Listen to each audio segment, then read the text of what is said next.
Hello, everybody. It's great to be here.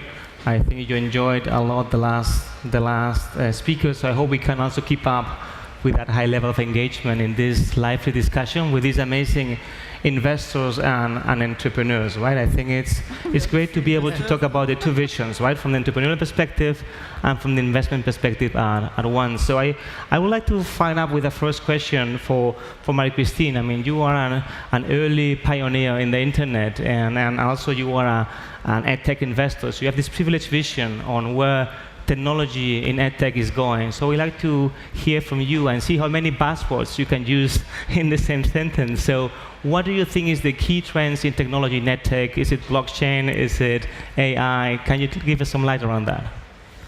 So, hello everybody. So I will definitely say AI and adaptive learning. I think that if you look at the edtech, like the first wave of edtech was like, access to platforms that democratize the access to education. It was platforms like Coursera, or in France, Open Classroom, that give access to, courses from all over the world. Coursera now attracts, 34 million users, and in 6 years has been able to catch up with Oxford.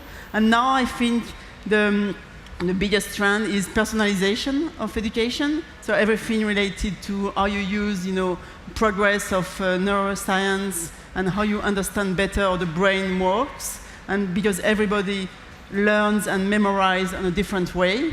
And this is what AI will be able to do, on a large scale, give to everybody a personalized path of learning.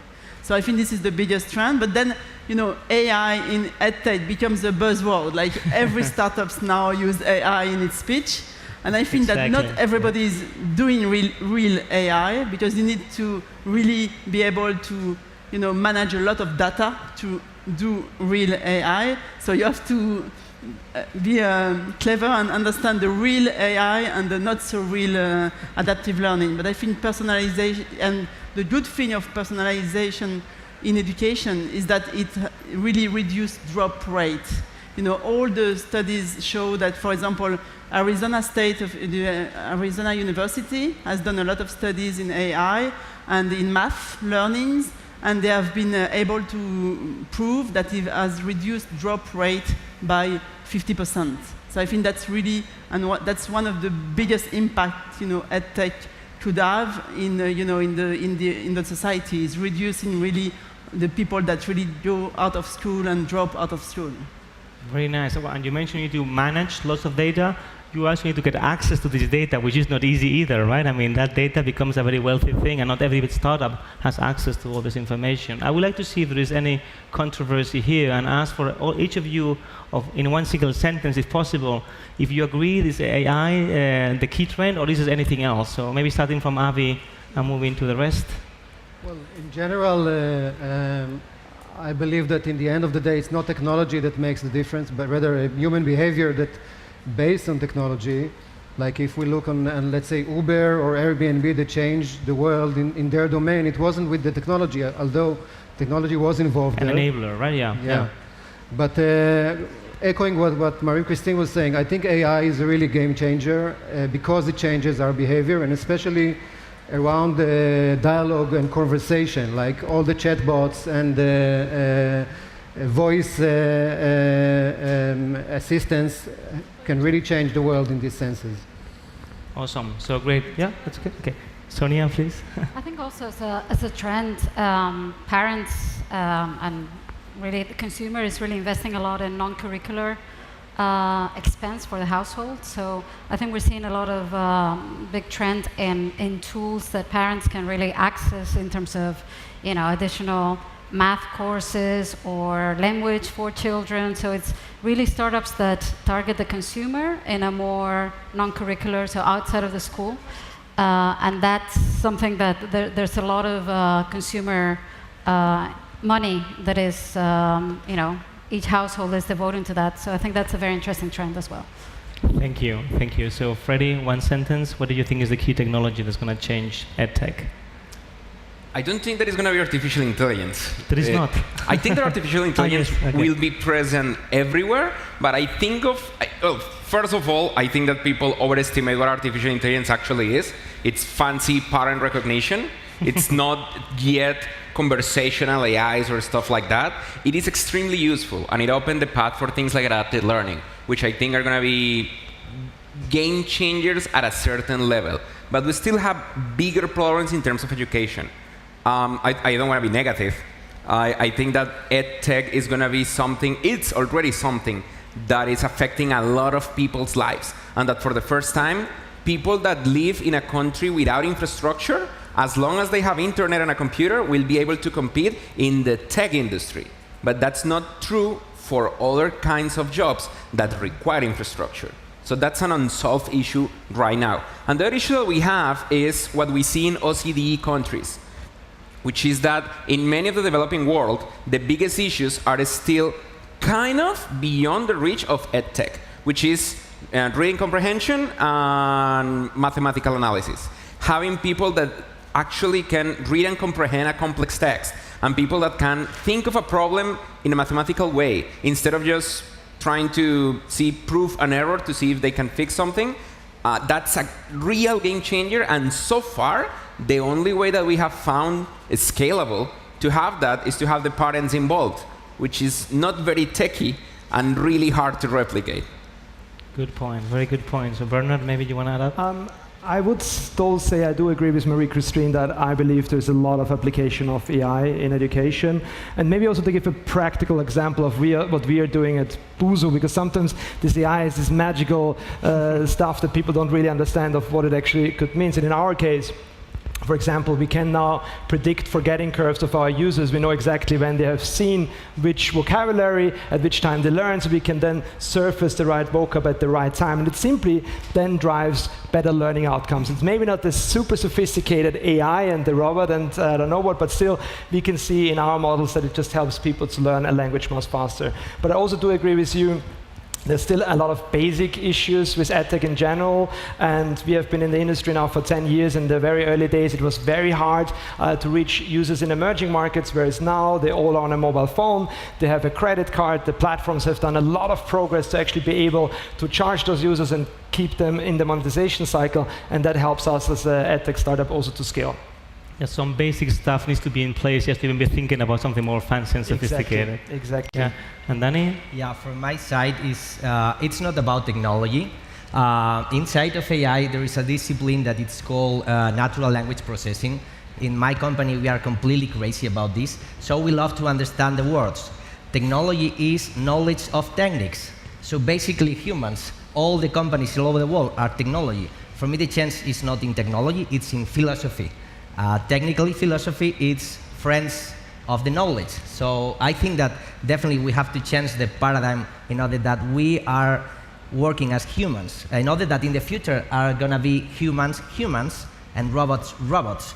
My point is that many times are humans working as robots, and sometimes robots working as humans. So there is a phrase that explains everything. When you think that a human is great, you say it's like a machine. And when you think that the machine is great, you say, wow, it looks human. So I'm saying, sorry, am we crazy? Humans to do the job of humans with creativity, and machines to do the job of machines. That's the chance that I want to watch outside. Very nice. I like this human-robot or robot-human. Very nice. So what I like about this panel is we have different kind of entrepreneurs from early stage to much more advanced and much more experienced. We raise over the tens of millions of dollars. Same thing with investors, with early stage investors and more later stage investors. So I would like to follow this path, with this roller coaster with you and ask you a few questions. I would like to start with Avi. You invest mostly in early stage startups in the UK and Israel.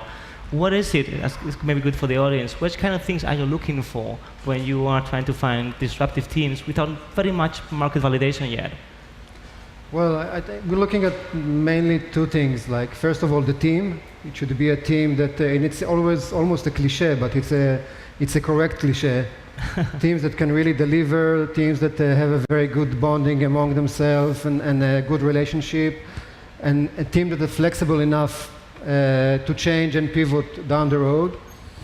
And as to the product, we're looking for products that are not amplifiers of the existing system. Like, we don't look for another LMS system or another ebook system that really take or try to look at the present and try to reflect it in a stronger way. We don't look for those kind of startups. We look for startups who really uses this culture of the digital age to really suggest an alternative to the educational world, like really change this atmosphere. Very nice. And moving then to the entrepreneurial perspective, Daniel, you are a young startup, so you started recently. What do you think are the biggest challenges you're facing in this early stage, in Spain particularly? Yeah. So, okay, in Spain, and giving context, we are from Asturias. So I'm from Asturias too, so yeah. I like that. Yeah. So in my village there are 4 people, today 3. Yeah. So basically it's, and the first year we are 3 years old. The first year in the beginning, like in every place, is about to have the team build something great and passionable in order to share with others. The biggest challenge in the beginning was to have the trust of big corporates. For us was completely changeable. I remember the first year to have the trust of Nespresso or Unilever changed everything, because when you knock on the door of big corporates and they watch you and say who you are. Now it's a completely different stage. Now we are working with more than 30 great corporates. So now the challenge is how to scale. I just came from US this year. They have a great massive market. So all the VCs say, why you don't move there? And I always say, I'm from the United States of Europe, so I prefer growing organically in Europe and discovering, for example, yesterday I was in France, my CEO is today in Austria. I think that we have a great biodiversity. It's difficult, it's completely different, it's not the easy way, but I think that if we believe more, and they have Hollywood, they have Hollywood, so they have all the trust, but we know we have the complexity in biodiversity. So if we use in the right way, I think that we could change the game completely. Nice. If we move forward then in company evolution, Freddy, Platzi is now having enormous traction, already raised significant rounds of funding, and you, as you were telling me, you are based in many different cities yourself, right? I mean, you're moving between Bogota, Mexico, Silicon Valley. There is this trend of Latin American companies who are able to become pan-regional and sell from Bogota into maybe Santiago de Chile or Argentina. Do you think there is potential for these pan-regional companies in LATAM, or should you be looking more into the US as a bigger market? That's interesting. We focus mostly on the Latin American market. Most of our students come from there. We have 700,000 students right now. I think that Latin America is special for a very specific reason. If you compare the amount of money that they invest in Latin America versus the amount of money that VCs invest in India, India wins by far. Yeah. But the GDP per capita and the buying power of an average Latin American is way higher than that of the average Indian. The market is bigger. The issue is that India is a single market, while Latin America is 12 different markets. Platzi, for example, charges in 12 different currencies. And because we have our accounting in US dollars, every time that something weird happens in Argentina or Mexico, etc., I have to add a slide to the board meeting. So in Argentina, this happened, it's not my fault. In subscribers, I'm still growing. They just lost 72% of their value. So that's an issue when you do things in Latin America. But on the other hand, the beauty about doing education in developing markets is that they appreciate it more and work harder. The biggest issue with alternative education in developed markets is that the mainstream, they don't go for it. Normally, when you see a developed market, there are normally 2 types of customers for non-traditional education. One is the very poor, and the other is the very rich. The very rich because they are witnesses to what happens when you invest in your own education, and most of their people around them, hopefully, are lifelong learners. And the very poor because they're screwed by default. They don't have a choice.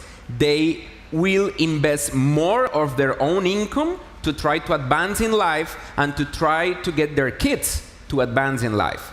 In developing markets, in places like Latin America, you obviously see that, but you see it in the middle class as well. Everybody's trying to advance. And the other issue with Latin America is that of all the people that we have that are at an age bracket or a situation where they can get higher education, only 14% of them get it. Not because they can't, sometimes they can't, but mostly because that's the amount of chairs that you have at universities in Latin America. Only as many as 14%, which effectively means that going to college is a privilege. Going to college is something that you can only do if you were born in the right family, if you were born in the right city. That's why I think that we are going to still focus on Latin America, and we're going to still focus in developing markets, because the opportunity is huge. And we have only scratched the surface. We have 700,000 students, but last year, 1.5 million jobs in the tech industry remain vacant. Not that there are 1.5 million jobs, but that 1.5 million opportunities didn't have a candidate. So the hunger for talent is big, and because of the automation of everything, the hunger for technical talent will remain big for a long time. So I'm basically very hopeful. And then one question to you. Why then open an office in Silicon Valley at all? Is it for funding? We have the official answer and the real answer. We are here alone with just some friends. So as long as this stays here. So the real answer is mostly, funding, of course. Yeah. When you try to raise money in Silicon Valley and you don't have an office in San Francisco, it's weird. So, and everybody does it. It's not only Latin America. I see people in Canada that say, oh yeah, we have an office in San Francisco. What they have is a subscription to WeWork. So sometimes they can rent a room, but that's it. We have an actual office. If I have investors here, we have an actual office in Silicon. My co-founder lives there. A bigger WeWork, right? But there's another bigger WeWork. There's another reason. We at Platzi, what we want to achieve is that we want to pivot the economies of Latin America. We want to make the economies of our countries economies that are no longer based on natural resources and manufacturing. We want them to actually leverage the human talent that we have in our nations.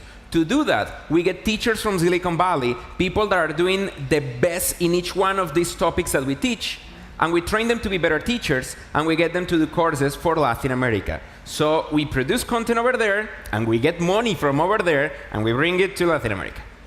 And now you a Delaware company, or? No, I'm a Delaware C Corp. Delaware C Corp, That opens a complete new panel if we talk about Delaware, So moving then back to the investor side and a bit more later stage, I mean, Sonia, you in Kibo, you have invested in many of the most successful stories from Spanish entrepreneurs moving internationally, and many moved to Latin America too, right? So there is these two kind of markets that Freddy explained here, and a friend of mine explained it was like hard butter markets where the knife is hard to cut into the butter, right?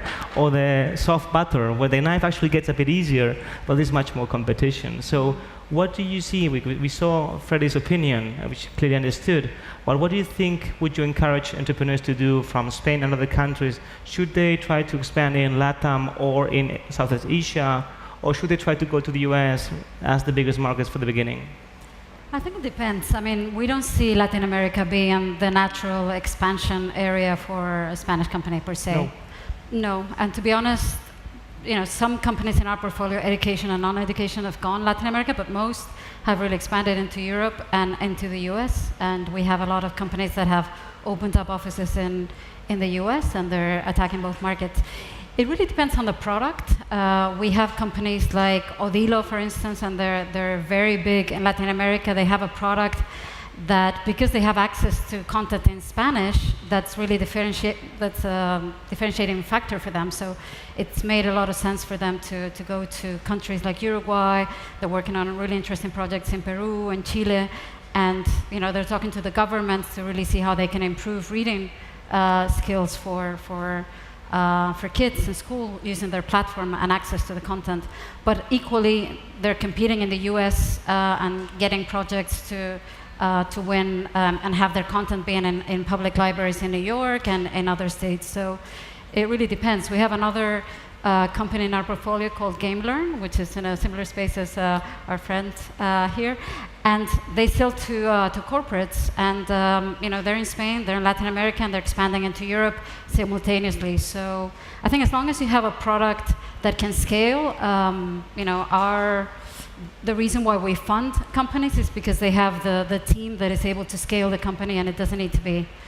Sometimes, it could be even easier to go to Europe than Latin America, just because maybe the maturity of the market is different, and they're more, their willingness to adopt new technology is there quicker. So it depends. So there is no recipe, unfortunately. No. So then let me go back to the entrepreneur we have here Bernhard, the veteran in the room, I would say, right? After 10 years running Busuu very successfully, I think you are now reached 80 million users, right? Which is completely mind-blowing. So you were mostly doing a lot of B2C, but you are also recently started to do more B2B and working with corporates. Yeah. And since you have also some corporates in the room, some of them from Telefónica, so maybe you can explain how do you think startups can work with a corporate in the edtech environment? Yeah, absolutely. Yeah, we started as a consumer business, and we're focused on that for quite some time. And then actually we did the mistake of going into corporate far too early. So we might have had a few million users at that time, and we thought this actually makes so much sense to offer a product also to corporates. And we put a bit of more effort on that, and I went to fancy corporate fairs and trying to sell to corporates. Well, at the same time, actually, our core product was not yet right. And therefore, I think it's so important when you start working with corporates that you just have an absolutely awesome product. Because if you try to do two things at the same time, it will just break. Because also at the end of the day, I think corporates have now changed in the sense what they want for their employees is actually ideally what their employees want for themselves. It's not anymore the sales dude with his luggage that goes with some B2B platform that's just terrible, has a terrible user interface, no usage and whatsoever. I think those days have gone. We really, I think, accelerate by having an amazing user experience, and we now are the global provider, for example, for Inditex, who use our platform for 150,000 employees worldwide. So I think, we really needed to find the right timing, and also as a startup, B2B takes much longer than B2C, so the sales cycles can really also kill you if you don't have the right interface. But I think it's so important to just have a great product, then it will also work.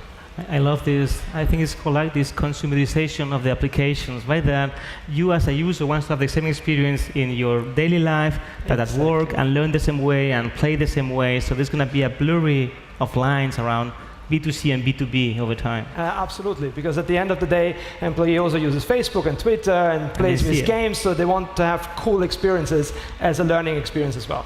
Awesome. I would like to finish the questions for the entrepreneurs here, and maybe since you are, or if you can remember your early days, what do you think, Danny and Freddy, was the key factor that helped you be successful at the beginning? So maybe Danny first and then Freddy, if you know it. Yeah, in our case, I think that again, philosophy. Yeah, I always say that we are not a technology company. Everyone is a technology. We think that the key point is to be honest with our philosophy and that we want to change. Let me show you a really simple example. When we have a meeting with some corporate, we only define two different kind of human resources managers. Old school, it means I have to manage real and material things. So if I buy a machine, it goes to the balance like an investment. If I invest in a learning, for example, in a human, that is an expense. So these kind of people say to me, can you prove that if I invest in people, because investing in people is really risk? And at that time I say, no, sorry, I don't have time to explain you this. This is lesson one. If you don't think about this, okay, it's your way. And so our point is focus the energy on the virus, on people that understand that the future is about manage intangible things, emotions, learnings, behaviors, and knowledge. So focus on that, and don't waste our energy on try to convince people that need proofs. It's about time, it's there. Focus is critical. And so, Freddy, what's your key piece? Sure. I think it was two things. First, that we charge money. When we started, it was very common to see online educational platforms that were free. And they had really low completion rates, and because they raised a lot of money from Silicon Valley, which is something that it's absolutely impossible for Latin American companies that are just starting, they were able to just be free for a while. We self-funded our operation, and to this day, we've been profitable every day of every month. At first, we charged a lot, $95 per course, and now we charge $1 per day to have access to all the 220 courses that we have. We try to keep it under $1 a day so that we can reach as many people as we can. And the second thing is that we focus on outcomes. We don't focus on anything else. We want to see if what we do actually changed people's lives. And the most important things are people learning, and what they're learning, is it actually changing their lives? There are many types of education, and entertainment education is totally fine. but we decided to focus on outcomes, on getting people better lives through education. Okay. Well, what a slogan, right? Better lives through education. Love it. So let me move then the question back to the investors in the room, and this is for you, Christine. I mean, there are all these hubs around the world of startups like fintech in London or like biotech in Boston, and do you feel there are some hubs appearing in the world around edtech? And I'm sure you're going to say Paris, but that's perfectly fine. You can say that too.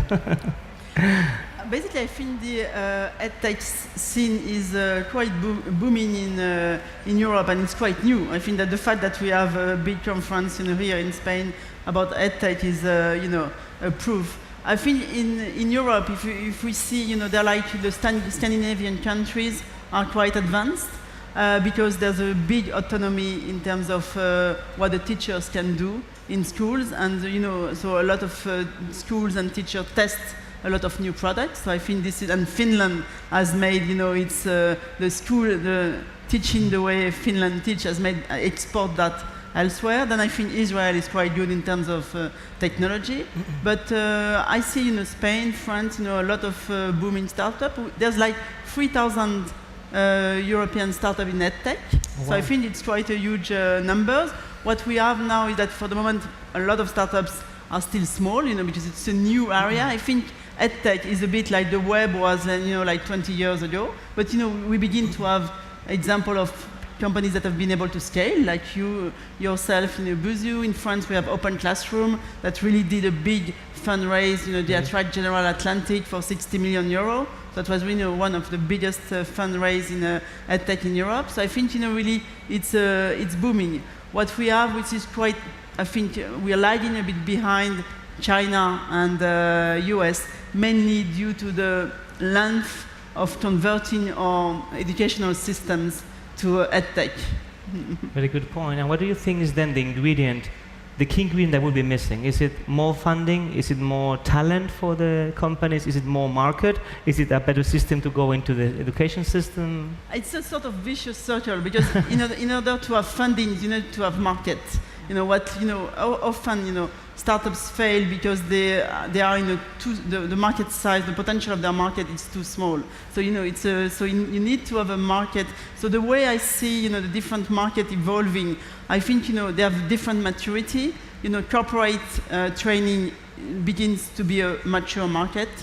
Companies want to have ROI on their investment in education. So I think they're moving forwards digital, with a lot of new things like virtual reality, mobile learning. Then the lifelong learning, it's also, I think, a booming market. I think there's not perhaps enough startups in this area. And people, because there's a lot of things about, are people paying for educational content. And I think in lifelong learning, when really it helps you raise your employability and find a job, people are paying for that. In France, the government will invest 5 billion, really to retrain unemployed workers and then to retrain people, really in lifelong learning. So that's a huge potential. Yeah. Then higher ed is also moving fast, and we see IE here in Spain really very, very innovative, because I think competition now in higher ed is really international, and if you want to attract the best students, you need to be very innovative. Then K-12, this is the market where is the most difficult, and mainly because the road to market is quite long, because you have often to convince schools after schools. But I think things are changing, and that depends a lot to political decisions. Nice. So let me then move the question to Sonia for a second. I mean, you mentioned quite a few trends right now, Marie-Christine, about things that might be interesting. Do you concur with what just said? I mean, what do you see are the key trends from a business perspective? Is it going to be more B2C, more B2B, more mature, more later stage? What do you think is going to happen? Yeah, I think it's interesting. I was reading about data from 2017. There was like 9.5 billion investment in EdTech around the world, and only 13% of that was K-12, and 8% of that was what is called K-20. So essentially, kids K-12 and high school and beyond. So I think that is really fundamentally, there's like a missing link, because there's a lot of money invested in EdTech, but not enough is really going to the classroom. And we need to understand why. And it's probably because investors, we need a return. And it's very difficult to change the go-to-market for some of the, we were studying some startups that wanted to go into the K-12 market in the US. And I was in the US talking to friends that I have in that space, and they were like, don't go there. It's just very, very, very tough. Even if they have great content, science, it's just very difficult. So I think the trend is moving more towards consumer related. I think there's a lot of money, what I was saying before, in terms of, outside of the curriculum investment, and then corporate learning and really, more advanced learning. So that is really being where investors would see more of the ROI and immediate ROI. But I think it's a shame. I think hopefully we can see more of that budget or investments being deployed into going to the classroom, because I think that's what's going to change fundamentally, the educational system in many areas that are currently lacking, as you were saying before, math skills and reading skills that are really game changers for developing countries. Nice, good. So let's talk valuations between you and me, Avi. Nobody's listening. So, we see valuations skyrocketing almost everywhere in the startup land. So what do you think about EdTech? Are valuations very high? Are they still going to be growing massively? What is your take on this? Well, it depends, I think, in which geography we're speaking about and which stage. Like, if you're looking on the West Coast in the US, the evaluation is very high and sometimes really not realistic in the sense of having in any point in the future ROI for this kind of investment. If you look in the East Coast, if you look at Europe, Israel, you see more companies that are really working with a very tight spreadsheet and having a very bootstrap process. And of course, also there is differences in the stages. Like, I think we have a really lack of investments in the stage of, let's say, late seed stage and early A stage, and then we see lower valuations. I must say that although we used to look at bubbles in a wrong way or in a negative way, I think they have a very positive effect. Like, in the end of the day, those companies who are growing, like most of the Israeli companies, bootstrapping, sometimes cannot really scale in the way they could because all the investments are really, really realistic. And the idea about startup is bringing a dream, bringing something which is not really existing yet in reality. And then one of those bubbles might turn out to be real, but in order to do it, you have to do a lot of them. And so I think it's important to have both. So we have Freddy and Marie-Christine and then Freddy, yeah? If I can add something, I think what's quite interesting in EdTech is that we are sitting on a very huge market. Education market is like 6.3 trillion in each country, 6% of GDP, and it has only been digitalized at 3%. 3% of the EdTech market is digitalized versus, like 40% media, 15 to 20% in retail. So, it's a huge market where, like in some other areas, they don't have this huge opportunity. And untapped. That is the two things, right? Huge and untapped. Yes. Nice. Freddy, you want to say something? Yeah. I wanted to add that I feel like there's an incredible storm coming in EdTech, which is highly correlated with the valuations. Some things that have never happened are happening now. Many IPOs, Pluralsight, Udacity, Udemy. We already had the 2U IPO. The huge companies in China like Liu Li Shuo. And also, for the first time, MBAs are going down. Universities are having a hard time filling MBA seats. And at the same time, student debt for formal education has never been higher. It's crazy high, and it's not correlated to increasing wages, especially in the developed world. So a lot of things are happening at the same time regarding education that will create a lot of money in M&A, in IPOs, and a huge change in terms of how people think of education beyond just a degree and into lifelong learning. And obviously you have automation, which is like this dark force behind. So this convergence of factors are the ones that are creating the abnormal valuation ecosystem right now. Danny, Let me share you a story about my grandpa. It's about a cow and a market. So, and it's something like, now I understand because I'm a cow and a market. So the same cow in Asturias valuation is 1 million. The same cow in Madrid maybe it's 5 million. The same cow in London maybe it's 10 million. And the same cow in Silicon Valley is 40 million. So I spent this last year as a cow visiting the different markets, and I feel in my mirror and I look at myself and I'm be the same, but no, you are not the same. It's everything about the market. So. Actually, Bernhard, you mentioned that moving Madrid to London also had an impact at the time, right, in valuation and... No, absolutely. I mean, when we started, I think the term EdTech was not yet defined. Whenever I said I work in an EdTech company, investors were like, EdTech, like advertising technology? No, EdTech. Maybe it's my Austrian accent. So it was still very early days, and there was absolutely no financing in this industry because it was also 2008, financial crisis, all the VCs were kind of closed. And EdTech is just a long-term game because simply it takes so long to create user success. It's so much easier to buy shoes on an e-commerce website and be happy about the shoe next day, but to learn something on a platform just takes a lot of user interactions. And therefore, the question is whether the traditional VC model with the 5-year fund lengths and so on are actually made for EdTech, because you need to have a very long-term view on this industry. So I always say, if you're in EdTech, if running a normal startup is like a marathon and not a sprint, running an EdTech is an Ironman. So I think it just takes so longer, and to a certain extent, those IPOs and liquidity events are very good for the industry because it confirms the ability for people to make money, but still we're just at the very early beginning of this industry. Awesome. I know we have a few minutes left. I would like to check if there's any questions for the audience. I can't go on and on and on for hours, but maybe there's somebody else who wants to ask something. Anyone from the audience? Or we were so crystal clear, nobody has any question? No, I don't see that. Okay. We're not going to do it. Yeah. Okay. So do we have any mic? Is this even possible? If you say it to me, I will say it loudly. If not.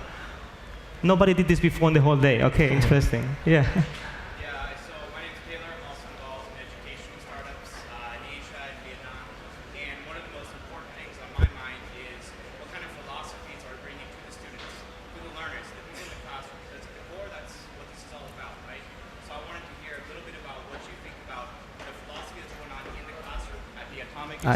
Okay, I was going to do it for you, but then you can do it yourself. Okay. Yeah, please. But yeah, do you guys hear the question? No, but you need. But no, the audience didn't. The audience didn't. So please go ahead. So I'll just say my name is Taylor. I've spent the last 5 years in Vietnam working in an educational startup, and the kind of like core thing that we always worry about is our philosophy that is facing the students. Like, what experience are the students having in the classroom every day? They go home, they tell their parents, they tell their friends what's going on in the classroom. And now we're kind of moving to the hybrid model, the educational model that's online and beyond. And I'm thinking, from each of these panelists, what kind of philosophy do you feel is most important to bring into the classroom day to day? So keep it very, very short, please. One sentence each, or the ones who want to answer, yeah? I'm not sure I get it. What kind of philosophy? Philosophy. You are teaching the students. Okay. You speak about philosophy. Let me. From my point of view, there is only simplifying too much. 3 philosophies. First one is, the film 300, right? Okay, so that's Sparta. Is this going to be a short answer? Or No, yes, short answer. Okay. So, expertise, Sparta, Socrates, dialogue, and Aristotle, speech. I think that the problem is that everything is about pitch and not people speaking. From my side is Socrates, dialogue, as simple as that. Oh. Anyone wants to answer? Yeah? I think it's all about learning outcomes. I mean, if the users have a great experience online and learn something, they will come back. That's what it's all that matters. In our case, In our case, our core value, which is also our tagline at Platzi, is never stop learning. Abandon the idea that you will study one career for the rest of your life, and embrace the idea that every 5 to 10 years you will learn to be something completely new. And to be able to do that, you should never stop learning. We encourage that in our students a lot.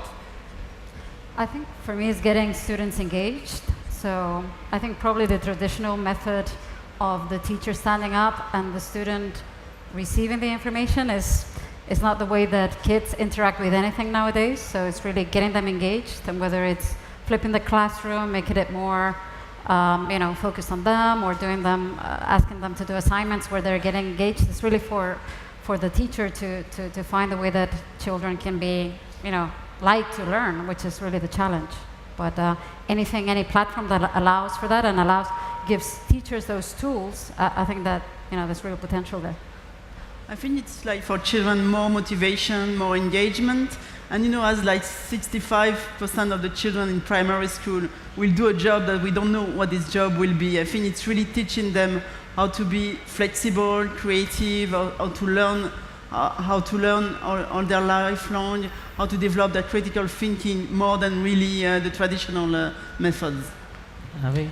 I think from a startup perspective, I think the best attitude should be to have no philosophy, to come really very open to this audience, like you are an anthropologist or research an entity that you never saw before, because these kids are so different from kids 5 years or 10 years before.